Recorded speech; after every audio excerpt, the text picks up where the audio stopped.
There's been an upward trend in the number of parents abandoning their babies, and NGOs are calling for support for parents facing difficult situations. You may remember that in September 2023, a desperate Eastern Cape mother allegedly used rat poison to kill herself and 3 of her children. In the latest incident, a baby boy was found in a black refuse bag hidden under a bridge in the same province last week. For more on this, I'm joined by Sandy Immelman, the founding member of Baby Savers South Africa. A very good afternoon to you, Sandy. Thanks very much for your time. Very briefly, just what your foundation does. Okay, good afternoon. Thank you so much for allowing us this time. So I'm the founder of the Helderberg Baby Saver, and a few years ago, a group of us got together. The founders, Nadine and Whitney, asked myself and Tahir, we formed the Baby Savers South Africa to try and put together information with regards to savers around the country and to spread the word and to give assistance and to make sure that the savers that are opened are properly monitored and are doing things by the book. Because they're not recognized by the government, there are no procedures in place. So we felt it was important for an organization to do that. From the information you've been able to come across, I mean, people cite such things as parents' inability to afford raising babies, others unwanted babies. What have you come across? What are some of the circumstances that lead to people abandoning or even killing their babies?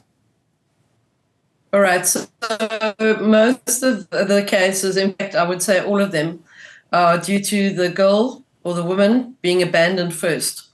So no woman or girl who has the support of the father of the child and a family would be in such a desperate situation that they would feel they needed to abandon their babies. And I don't know if you've seen the stats, but the amount of teenage pregnancies that they reported on Christmas Day and on New Year's Day with as young as 13 years old. In fact, the one girl, I think it was her second baby already, by a 35-year-old man.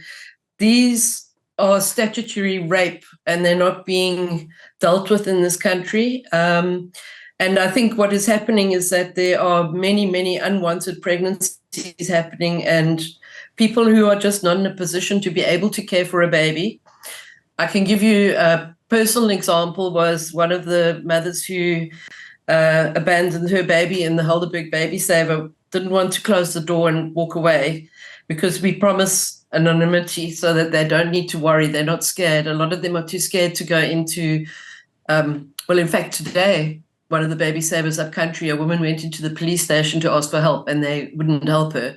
So she went to a baby saver and used that instead.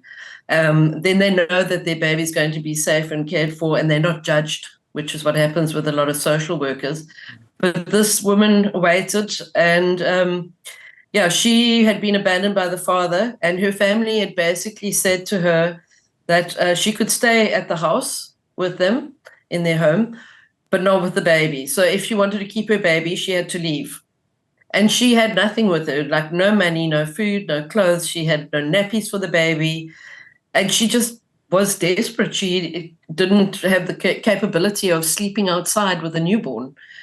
And when she heard about the baby saver, she took that as an option to try and save this child's life. So we're fighting for safe relinquishment as opposed to dumping or unsafe abandonment.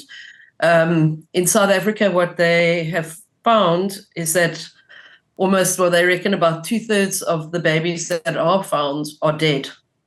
And only about 1/3 of them survive this unsafe abandonment when they're dumped in sewers and in dustbins and on rubbish deep heaps. And yeah, and even the ones that do survive are often traumatized. They might have been out overnight in the cold or the heat during the day or been bitten by rats. It's really, dumping is an atrocious thing. And it's so sad that so many women find themselves in a position that they are so alone and so scared and so out of options, that is the only thing they can think to do. What sort of hurdles do baby savers like yours sort of have to confront as you seek to, as you call it, make sure that these women are able to safely relinquish these babies and not dump them? Okay, so the biggest problem we face is things like last year, the Gauteng DSD came out and said that, in their opinion, baby savers are illegal and they must all be shut down. So lack of support from the Department of Social Development causes unsafe abandonment, which is very sad. It also means that it's difficult to get the word out there, to tell people. And it has to be constant, because obviously you might be pregnant now, or you don't know when you're going to need to know about it. So we have to constantly try and get the word out there where the savers are, that they're safe to use. They're available 24 hours a day. They are completely anonymous, and your baby will be taken in to the correct facilities. My one, for example, we partner with Wandisa, which is a child protection and adoption agency, and they immediately take the baby and handle all the legalities to make sure that they are placed in temporary safe care. But then if DSD is against you, or what you are doing, are they offering an alternative, or is there an alternative in place? Well, unfortunately, the only alternative they have, because we have no safe haven laws, like in America, you can take your baby into a fire station or a police station, and they will take your baby and make sure that it's cared for. We don't have that here, as was proved today when a woman went to a police station and said she was desperate and needed help. They turned her away because legally they can't just take a baby. That safe haven law doesn't exist in this country.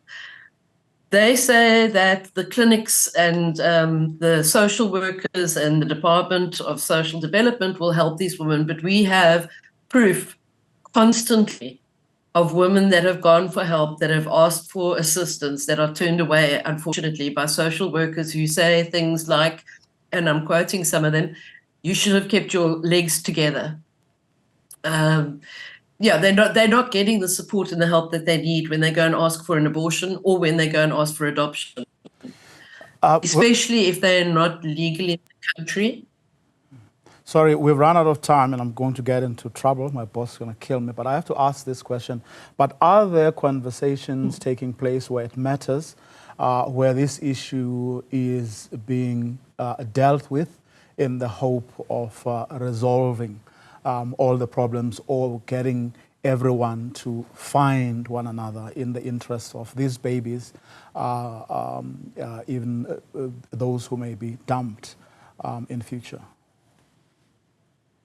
Yes, there are constant conversations. We have a group of lawyers who are extremely good and are working with us at no cost, helping us to address the situation with the government, to try and move towards safe haven laws, and to get baby savers recognized and assisted to continue what we're doing to try and save these little babies' lives. Let me thank you very much, Annie, for your time. Really appreciate it. Thank you. We appreciate you raising awareness around this very, very precious subject.